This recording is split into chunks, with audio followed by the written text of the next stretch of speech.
ನಮಗೆ ಸಪೋರ್ಟ್ ಆಗ್ತಾರೆ ಈ ಒಂದು ಸಿಂಧೂರಲ್ಲೇ ಆಪರೇಷನ್ ಸಿಂಧೂರದಲ್ಲಿ ಅಂತ ತಿಳ್ಕೊಂಡ್ರು. ಆದರೆ ಅದನ್ನು ಏಕಾಏಕಿ ನಿಲ್ಲಿಸಿ ಏನು ಮಾಡಿದ್ರು ನಿಮಗೆ ಗೊತ್ತದ. ಅದು ಯಾವ ಹಂತಕ್ಕೆ ಬಂದು ನಿಂತದಪ್ಪ ಅಂತಂದ್ರೆ ಇವತ್ತು ಇಂಡಿಯಾ ಟ್ರಂಪ್ ಹೇಳಿದ ಕೇಳುವಂಥ ಸ್ಥಿತಿಗೆ ಬಂದು ನಿಂತದ.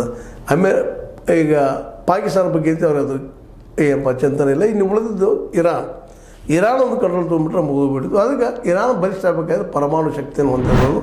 ಮತ್ತು ಪಾಕಿಸ್ತಾನದಲ್ಲಿ ಅಂಥ ದೊಡ್ಡ ಪ್ರಮಾಣದ ಪರಮಾಣು ಶಕ್ತಿ ಇಲ್ಲ. ಆದರೆ ಅಮೇರಿಕ ಅದನ್ನು ರಕ್ಷಣೆ ಮಾಡ್ಕೊಂಡು ಹೋಗ್ತಾ ಇದೆ.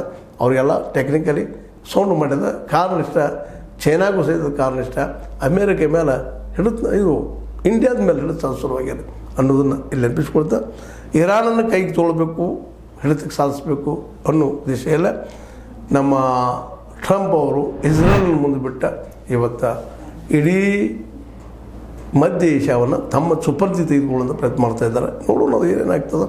ಆದರೆ ಈ ಇರಾನ್ ಮೇಲೆ ಮಾತ್ರ ದಾಳಿಯಾಗಿದ್ದು ಇರಾನ್ ಏನು ಮಾಡ್ತದೆ, ಮುಂದಿನ ಹೆಜ್ಜೆ ಏನು ನಡ್ತದೆ, ಯುದ್ಧ ಮಾಡ್ತದನೋ ಕಾಂಪ್ರಮೈಸ್ ಆಗ್ತದನೋ, ಪರಮಾಣು ಸ್ಥಾನಗಳನ್ನು ಈ ಇಸ್ರೇಲ್ ಗುರಿ ಮಾಡಿ ಹೊಡೆದು ನೋಡಿದಾಗ ಇಸ್ರೇಲ್ಗಿರೋ ನಮ್ಮ ಇರಾನ್ಗಿರೋ ಹಾದಿ ಒಂದು ಯುದ್ಧ ಮಾಡೋದು ಇಲ್ಲ ಶರಣಾಗತಿ ಆಗೋದು.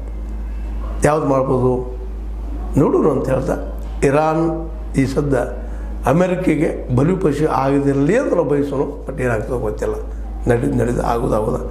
ಅದಕ್ಕೆ ನಮ್ಮ ಬಸವಣ್ಣವ್ರು ಹೇಳಿದ ಮಾತು ನೆನಪಾಗ್ತಾ ಇರ್ತದೆ, ಬಾರೋದು ಬಪ್ಪೋದು ತಪ್ಪ ಅಂತ ಹೇಳ್ತಾ, ನಿಮ್ಮ ಲೈಕ್ ಮಾಡಿ, ಶೇರ್ ಮಾಡಿ, ಕಮೆಂಟ್ ಮಾಡಿ, ಜೊತೆಗೆ ಸಬ್ಸ್ಕ್ರೈಬ್ ನಿಲ್ಲಿಸಬೇಡ್ರಿ. S60 ನ್ಯೂಸ್ ಅರ್ಥಾತ್ ಸೀತಾರಾಮನ್ ಸತ್ಯದ ಕೈಗೊಂಡು ವಂದನೆಗಳು.